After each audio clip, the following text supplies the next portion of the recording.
What's going on, everybody? Mortem here, this time bringing you my review after 100% for Cthulhu The Cosmic Abyss, which is itself a narrative puzzler title that is releasing today, the same day this video goes live. But before we dive into that, to get my usual stuff out of the way, I review games after 100% all the time to set me apart from other reviewers on the platform, and while that does include the achievements, it also includes a lot more than that. There's a link below covering everything I go over, and my Steam profile is public and linked below as well. Though, in the case of this game, a couple of things to note. For starters, this is obviously going live as the game releases. That is possible because I was given access to it via a review key. And in fact, I've had it for a couple of weeks, since about the end of March. However, I actually want to stress in the case of this game, that is a little more important than usual because they were actively patching the game. Like, this game received multiple patches during the review process. And the one-pager of information they sent over with the review key, which is very normal, mentioned that several of the achievements were not in working order. They fixed a couple of them while I was playing. There are a few of them that were bugged. However, they did say that all of them should be working with the day one patch.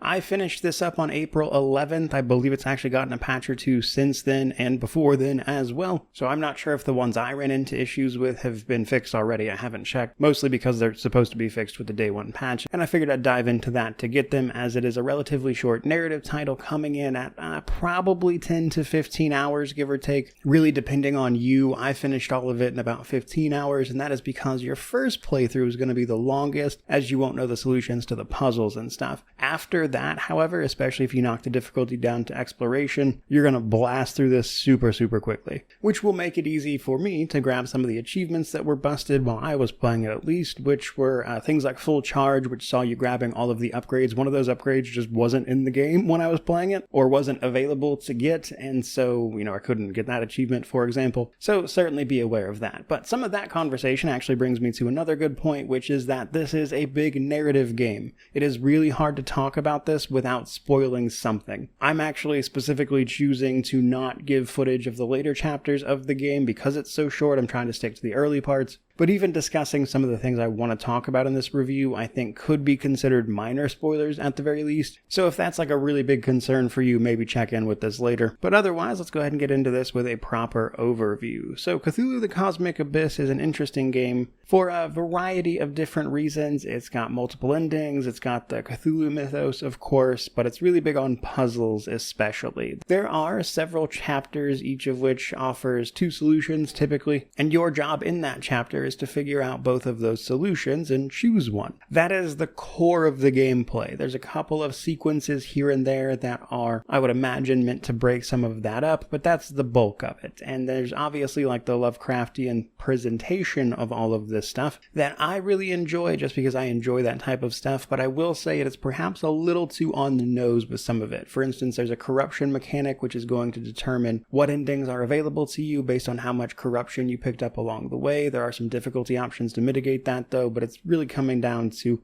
how you choose to navigate the puzzles and stuff, and so once you know that, it's going to be a very different experience. All of that said, however, I have a couple of notes in general. One, I think it plays a little too close to standard Lovecraftian tropes, and I mean that in the sense that the game has, I wouldn't exactly call it a twist, but something coming towards the end of the game that if you're paying any attention at all, you'll definitely notice, and because of that, it kind of lacks the impact they were going for in a way that makes me feel like they tried to build up to this big narrative moment that never really feels quite earned. And I'll talk a little bit more about it specifically in the story section just to try to help people out with the spoilers being contained to that area, but it was annoying. And combine that with a few technical problems and what I believe is meant to be like a $50 price tag on this, and for me, you've got a pretty hard buy on sale. I had a decent enough experience with this, but I also just don't think it's worth the price they're trying to get out of it. I think this would have been a better like $20 to $30 game, and that's without even mentioning that the publisher for this title is actually Nacon. If you've been following the news lately, Nacon is in a rough spot. They filed for insolvency, they had to put some of their studios in a receivership, and while the developer for this game is Big Bad Wolf, which is not a company that Nacon directly owns, they're obviously going to be affected by this because Nacon is publishing this title. And all of those factors combined just has me a little wary. At best, this is a buy on sale for me. And let's go from there into more specific things. I mentioned some technical problems. A few different things. It's a relatively short title, but it did crash on me a few times. There were also instances where I would get stuck on like terrain and the like, and while you can just respawn without too much of a hassle, really, it'll just kind of put you nearby, so it's not like a game ending bug or anything. It gets annoying after a while, especially in some of the later chapters where precision of movement is relatively important, and this game does not give you the precision of controls to make that feel good, which I especially found frustrating actually, because this is not a game where you are ever in like direct danger. You don't need to be like running from anything or anything like that, and so the game gives you these really like heavy controls to moving our character Noah around that doesn't feel great for the type of game this is trying to be, because you're simultaneously asking me to navigate certain places that require a certain, again, precision of control that the character just does not have. And while I don't think that's necessarily a problem if there are specific moments and beats you're trying to hit with, say, responding to active threats, but this isn't that kind of game. There's nothing actively chasing you. And so it just kind of culminates in a little bit of a problem for me personally, at least. So long story short, the game isn't unplayable or anything, but I don't think it feels great in some places due to things like crashes, occasional stutters, which are pretty common for the Unreal Engine, and more or less the usual suspects. But that does bring us to difficulty. So this being a puzzle title, it does actually have a couple of options, which are basically investigation and exploration. Investigation is the game giving you as little help as possible. It also is much easier to become corrupted. That, of course, then turns and affects the ending and everything, and you can then actually go in and adjust all of this stuff. So on exploration, you'll get a lot more hints at your own discretion, and corruption builds up much more slowly, or if you want to do something in between those two things, you can do that as well with a custom difficulty. Combine that with, after having finished your first playthrough, you'll likely know the game very well, and it's not exactly a difficult game, really. It just comes down to how much you enjoy the puzzles, I would say. All of that, however, then brings us to the story setup for this game. Now, the story is interesting enough, especially for the Cthulhu mythos, and there's an element of those types of stories that I will always enjoy just because I enjoy that kind of thing. And yet, if I'm looking at this critically, I don't think it quite hits a few different marks. But to set the world up a little bit, the year is 2053 in this game, so the entire globe is seeing the rise of occult activity. Some of that is being brought on by the fact that as resources dwindle on the Earth's surface, they are digging into the seabeds, basically trying to search for more resources, which has driven things underground. And if you know anything about the Cthulhu mythos, the sea isn't the safest place in the world. And unsurprisingly, they of course unearth unspeakable horrors beyond your imagination, except the things that we obviously have imagined to make the Cthulhu mythos, I guess. So there's that. Now the game itself starts with our two main characters, I would say, in Noah and Elsa, searching for a missing colleague. You quickly find that missing colleague stumbled onto something very dangerous, and after barely escaping from it, you go back to your agency, which is kind of facilitating all these investigations and stuff. And after being healed up from the ordeal, you and your AI companion, known as Key, are sent down into an underwater mining facility, which has ties to the missing friend of yours that you were investigating. And that, of course, puts you onto the larger trail of the Cthulhu mythos. Now, I have a few things to say about this. So, on one hand, I do appreciate how directly it focuses on a lot of Lovecraftian stuff. Like, it definitely tries to show you a lot of stuff that these games do not typically show you and try to leave to your imagination, thanks to like the sanity element of all of it. I enjoyed that, but it does run into a couple of problems. To be blunt, you're never really in any danger. Nothing's ever like chasing you, and really the only time you're going to die is if you are actively, kind of running into the danger yourself. So they're simultaneously presenting all of these threats, but then none of them are like actually a threat to you most of the time. And if I'm being honest, I think that lessens the impact of some of it a little bit. And then without going into like full details, your friend Elsa, who is your sort of like partner, if you will, is with you for the beginning of the game and then rejoins you later. Elsa and your companion via Key, your AI, I would say go down an incredibly predictable route that the game tries to build up to, but it's incredibly obvious if you've ever, I would say paid any attention to Lovecraftian stories, or if you know that mythos well at all. And it's just, I would say, twists that everyone could probably see coming a mile away, and if I were to give you all of the details, you would probably immediately guess what it was. But a lot of it relies on your relationship with Elsa, and I don't think the game does a decent enough job of building that up for it to really be impactful. And that, combined with the pretty, I would say, by-the-books Lovecraft story here, didn't really land super well for me, which is a problem when your game is basically the narrative and the puzzles. because about 50% of that just wasn't working for me. But from there, let's get into the other half of that, the gameplay. How is that stuff? Well, for starters, if you may have seen on screen already, if you are like a thalassophobe, I believe it's called, game's probably not for you, you spend a lot of time underwater. But most of the game is basically you dealing with the corruption mechanics and investigations, which are essentially the puzzles you need to solve. Corruption's a relatively straightforward mechanic, but is made a little bit more interesting via the evolutions you will find. Basically, do horrible things, see horrible things, corruption goes up. Very standard mechanic in these types of games. Corruption that you have at the end of the game determines the endings available to you, of which there are many, thanks to both the difficulty settings and the fact that you can reload the game from the ending to pick different options, as you'll more than likely have more than one available option to you. And it's pretty easy to see all of those with a relatively short playtime. But corruption is what determines what is available to you. But then there is solving those puzzles or those problems. The game has 7 chapters. Most of those chapters consist of a problem, you working out the solution, of which there are usually 2, and you picking which one you want to go with. One of them is going to increase your corruption, the other won't. However, some corruption is going to happen just because of the nature of the game overall. Now, evolutions, as I mentioned, make that a little more interesting. Evolutions are things you can find by finding tablets and whatnot, and they basically give you powers that you can equip to your mind, more or less, that typically give you bonuses as they relate to your investigation. Things like returning energy, which is sometimes needed to analyze the various clues you'll find to get more information out of them, that kind of thing. It also affects your ability to pick up substances to use for sonar to track down, stuff like that. Now, before we start talking about the puzzle and investigation side of this, I do want to point out, none of it is strictly speaking required.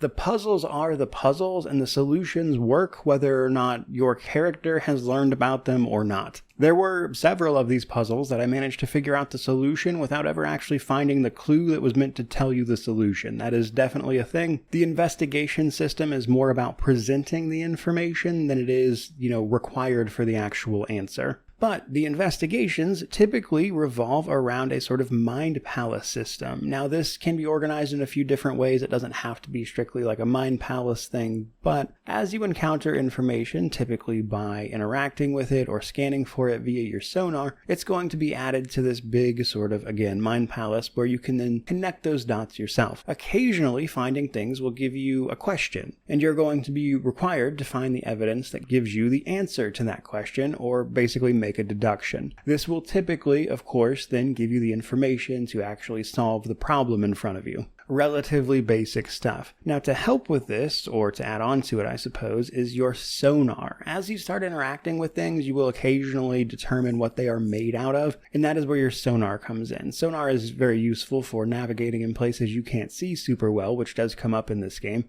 But it's also something you can use to track down resources, or more specifically, what things are made out of. Now, you can ultimately choose your sonar to track 3 different things. However, it will only track something that has all of those things that you have put into it. So it's worth noting that it may actually be more useful in some cases to only search for one thing at a time, because then it'll show you everything with that material, as opposed to trying to combine them and look for something specific, or at least that's how I felt about dealing with it personally. There are certainly puzzles that kind of set up you finding a material and then you using sonar to track down more of that material and kind of figure out the puzzles as you go. There are other ways sonar comes into play, like for instance using sonar with certain frequencies, that is having it search for certain materials, can manipulate objects around you, which in and of itself is actually the solution to puzzles here and there, if you'd believe it. And that is the bulk of the gameplay. Now, every once in a while, this becomes a little bit more interactive, especially in the later parts of the game, where typically you're going to use that sonar and then your active manipulation via your characters and stuff to interact with things. Like for instance, in one of the earlier parts, there's a section where you have to figure out the right type of battery to put into laptops in order to get them to work, to get the information off of them, and you have to physically pick all of that stuff up. Every once in a while, you can find hidden information by rotating objects and actually examining them, that kind of thing. Very typical investigation stuff, nothing too crazy. And that's kind of the bulk of the gameplay, really. Now, the only other thing I want to mention there is that sometimes analyzing things costs you energy. You do have an energy meter, and in order to refill that energy, you either need to use an evolution that will do that for you, or you need to find stimulants in the form of these mushrooms. Now, the blue mushrooms, which are very rare, will actually increase your stamina overall, or your energy, if you will. And then the orange mushrooms you can build up and get charges of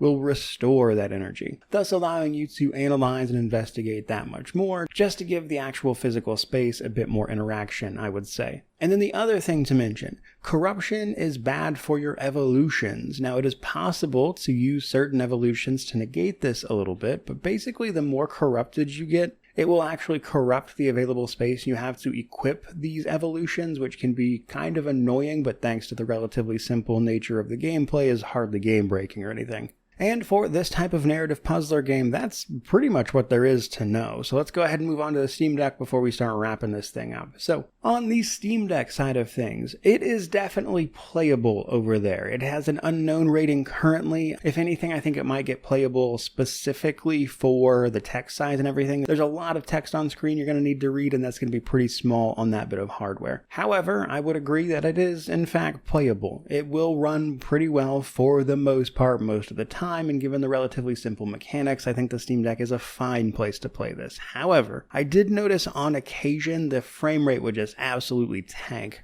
And there just seem to be like certain areas of the game that would cause this, and it's a little annoying. And I figured I should definitely mention that to people, but if that's not going to bother you, you should be able to play it there, just so you are aware. But that brings me to the positives, negatives, then we will wrap this thing up. So the positive side for me is mainly the Lovecraftian stuff. I'm a sucker for the Cthulhu mythos. I think a lot of that is just really cool, and I'm happy to engage with that stuff even when the quality of it is not particularly great. I also really enjoy how it shows off a lot of Lovecraftian elements that don't typically get a lot of playtime in video games in particular. They really do take a kind of show, don't tell approach to a lot of things. There are a ton of Easter eggs to the mythos at large. There's also very direct involvement of things that, again, don't typically get shown off that directly, which I enjoyed. I also think most of the puzzles are pretty good. The Chapter 6 one in particular was difficult. They actually